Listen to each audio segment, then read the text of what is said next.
business people, with our professionals, elected leaders, opinion shapers, the Gen Zs, and everybody, including ordinary people, hawkers, matatu drivers,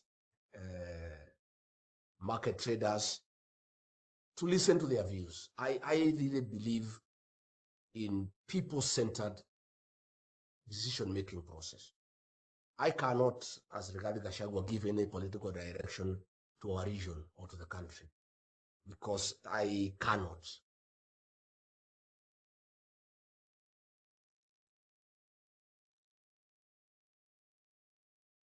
I must listen to the people. Is that thousands of people are trooping here day and night. I post a few meetings of those who want to be known that they have come to see me. I have many other people, church leaders who don't want to be seen, professionals who don't want to be seen, business people who think if they are seen with me, the government will interfere with their businesses. They are talking to me quietly, and I've received all manner of views from across the country. And I continue with that exercise. I am not yet complete.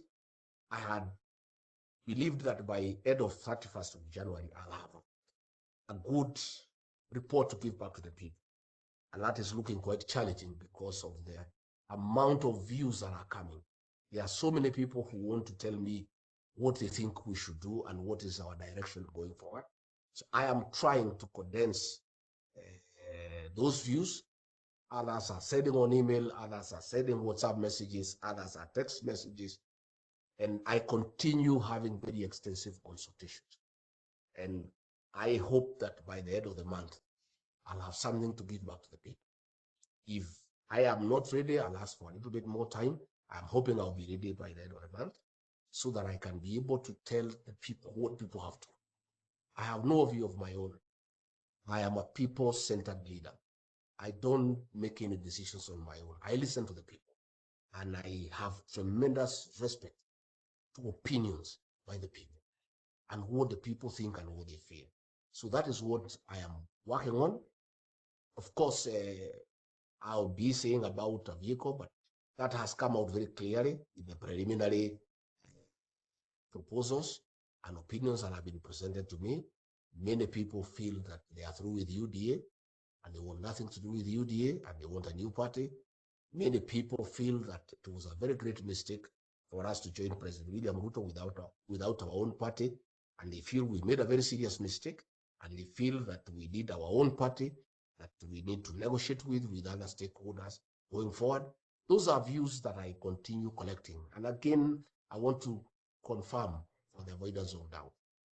The people who come to see me in Wamunyoro and they want various positions, my meeting with them does not in any way amount to an endorsement. I'm not endorsing anybody for any seat.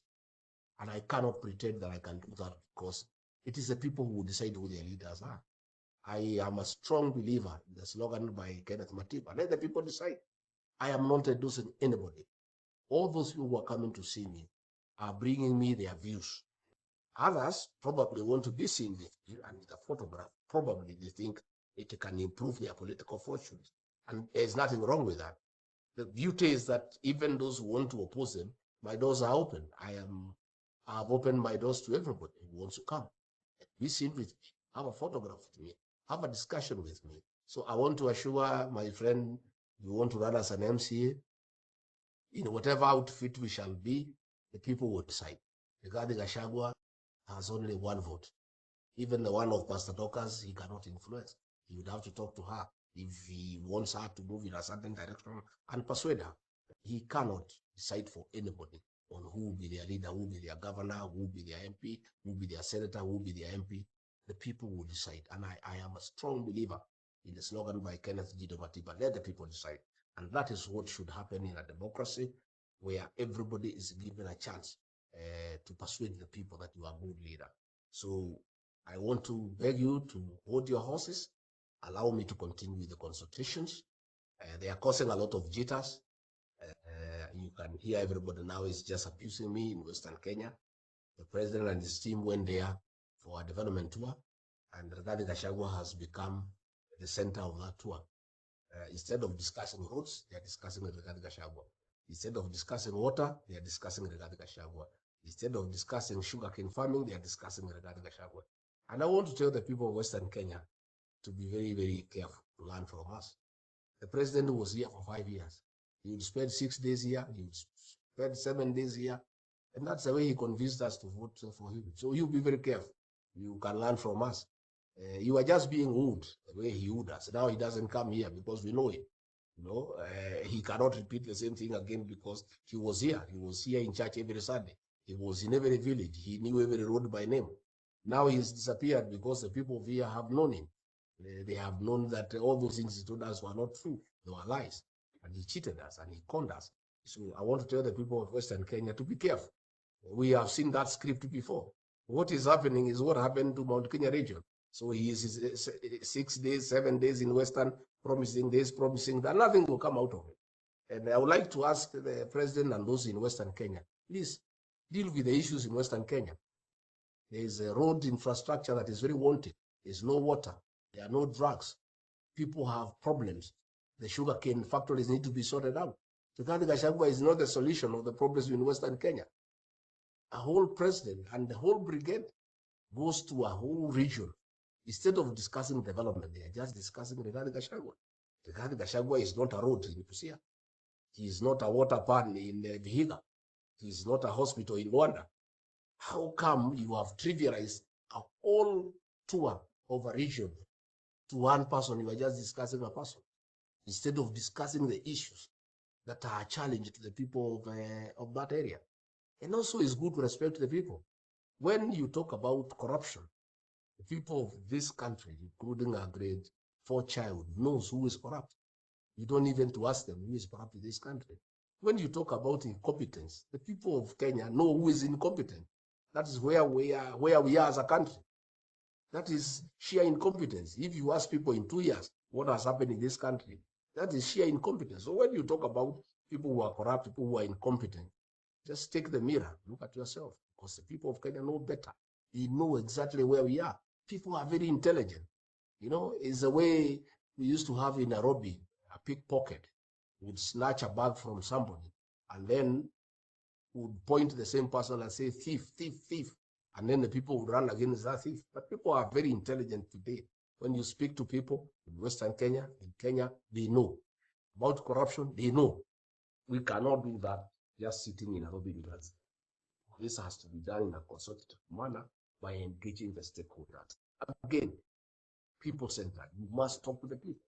These students are the beneficiaries. The parents are the ones who are paying for them. Any new financing model without talking to the beneficiaries, without talking to the parents, it's an exercise in futility.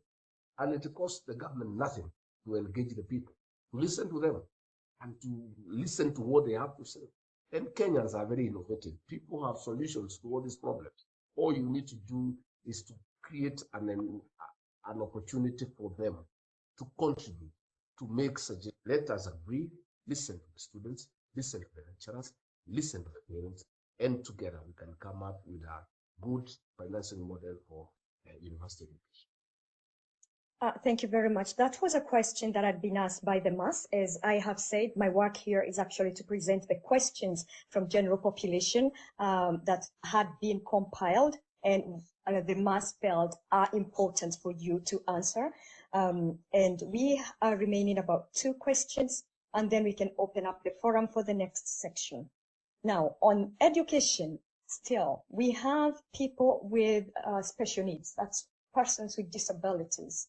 And there's a cry out that there are so many bills that have been added against their tuition slips, and they're not able to meet these needs. What can you say as far as the sustainability of the persons with disabilities education? I think the hallmark of a good government, how it treats the disadvantaged people in society. All over the world, people with disabilities are the challenge of the state. You know, any government anywhere in the world has a responsibility to people who have challenges, people who are impaired, people who have challenges here and there, the elderly people, and those with who are having challenges. I think it is only fair to come up with a very comprehensive program on how to treat and take care of our PWDs, because it's important that as a country, as a people, as a nation, and that happens all over the world. Again, it's the same for the senior citizens in the country. We must always think about how to take care of their medical needs, how to take care of them in old age, and that is really a service, because those are not people who are able gainfully be employed or able to meet their challenges, and that is something that those of us who are putting up an administration that we think can be responsible, good governance, and improving the lives of our people, something that we are able to give our money to. And ahead along the way, as we put up our manifesto, as we go away, we have a very, very clear chapter on how to help them. Excellent. So in this case, are we expecting to see representatives of the groups of people that have special needs on the table when it comes to discussions? Because we expect to see the roads accommodating them, accommodating the blind, accommodating the hard of hearing. We expect to hear the education system also providing brailles and all that they need, wheelchairs at an affordable price. Are we hearing from you that we are going to have people with disabilities at the table during discussions? Yes, that is a promise that I want to make, that one of the ways to address these problems is to have people with special needs to be on the decision-making table, to be part of the governance structure, so that they are able to present the needs of those that they lead. So one of the ways to address the problem of people with special needs is to make them part and parcel of the governance structure, part to be on the decision-making table, and to be part of the decision-making process. So we intend along the way, from day one, to have people with special needs to be part of our team, so that they are represented, so that once they are there on the decision-making table, the issues, the aspirations of people with special needs are well represented.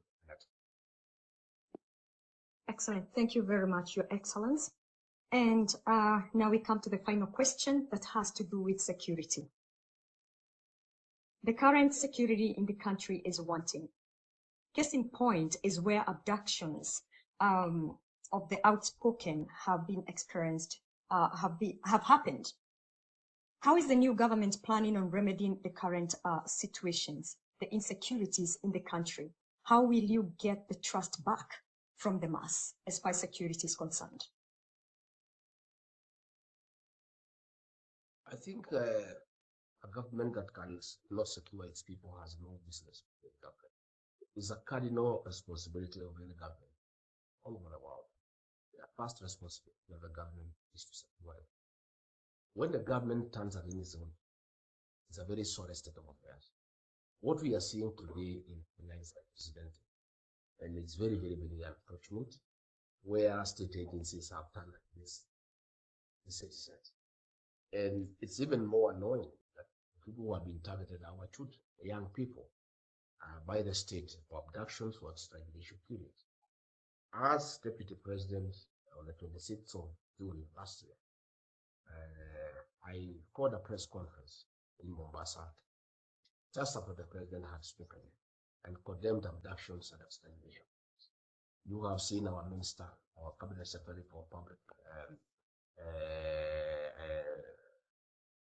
Service, Justin giving an account how his own son was abducted by members of the National Intelligence Service and was only released after the President intervened. And then you are wondering what happens once you cannot access the President.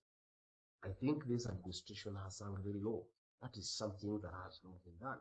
Even in terms of repression during the colonial times, the British colonials never went for children and women.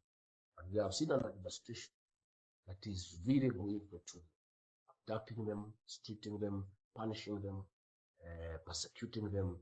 This is really, really very low. And I want to condemn the strongest terms of this.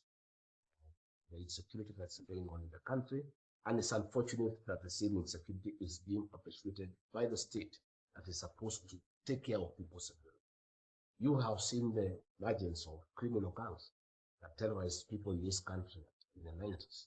And here in the Mount Kenya region and in Nairobi, the government is trying to bring back criminal gangs that used to reign terror, against the people. And they are being brought to manage politics, disrupt meetings, cause mayhem, kill people, harm people. And this is being done by the state. Yet the state is the one that is supposed to protect the people. We are having a situation that is very laughable in this country, that our administration has sent policemen in Haiti to help the people of that country to fight criminal gangs. Yet the same government here in Kenya is funding and reviving criminal gangs to cause mayhem against the people of Kenya. It really doesn't make sense. Why you would want to send policemen to help a foreign country to deal with criminal gangs. Yet in your own country, you are spending public resources to revive a criminal gang and finance that gang to cause mayhem against its own citizens. I want to give a commitment that an administration that I will be part of will secure this country, will make sure that the people of Kenya are safe, and it will deal with the criminals ruthlessly in accordance with the law, so that people are able to do things, to go about their business without fear, so that people can be able to invest, so that people can be able to carry out businesses. As we speak today, there's a lot of fear. Parents don't know when they don't see their children. They don't know whether they have been abducted or not. There's a lot of fear in the country, a lot of anxiety, and that is not healthy for investment. It's not healthy for attracting a foreign investor.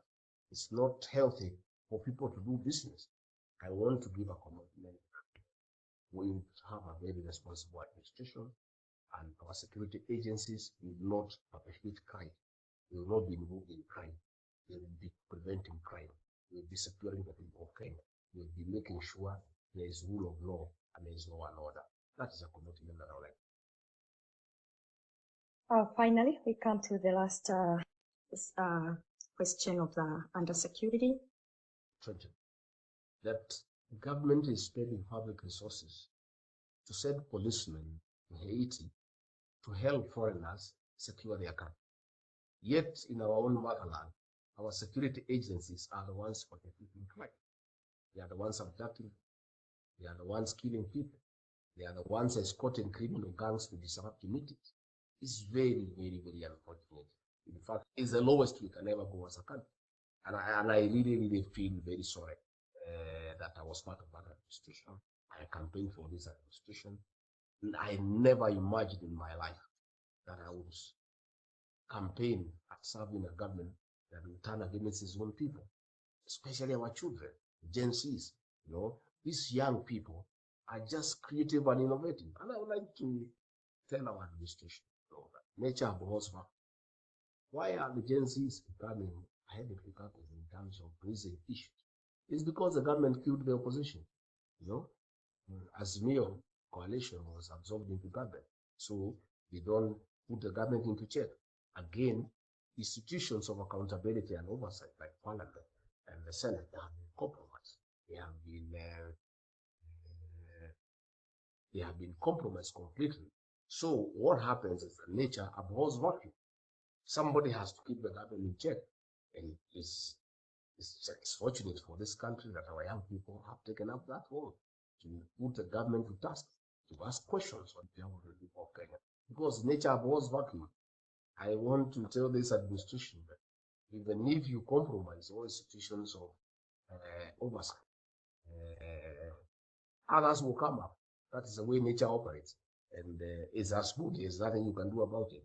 Even if you succeed and by silencing the young people, some other people will come up.